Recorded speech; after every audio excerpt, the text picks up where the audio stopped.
പ്രിയ സുഹൃത്തുക്കളെ, പാർലമെന്റിലേക്ക് നടന്ന തെരഞ്ഞെടുപ്പിന്റെ റിസൾട്ട് നാളെ ഇതുപോലുള്ള നേരത്ത് നാം എല്ലാവരും അറിയുകയാണ്.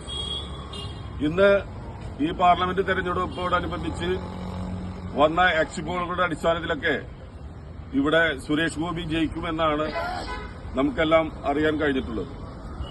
ഇതിന്റെ അടിസ്ഥാനത്തിൽ എന്റെ പ്രിയ സുഹൃത്ത് ബിജെപിയുടെ പ്രവർത്തകനുമായ ചില്ലി സുനിയുമായുള്ള സംവാദത്തിന് അതൊരു ബെറ്റിലേക്ക് കലാശിക്കുകയാണ്. സുരേഷ് ഗോപി ഇവിടെ ജയിക്കുകയാണെങ്കിൽ എന്റെ KL 46T 3622 എന്ന വാഗനർ സുരേഷ് ഗോപി ജയിച്ചാൽ ഞാൻ ചില്ലി സുനിക്ക് ഈ വണ്ടി കൈമാറുന്നതാണ്. അതുപോലെ തന്നെ അദ്ദേഹവും അദ്ദേഹത്തിന്റെ കാറ് എനിക്ക് ഹാൻഡ് ഓവർ ചെയ്യേണ്ടതാണ്. കെ മുരളീധരൻ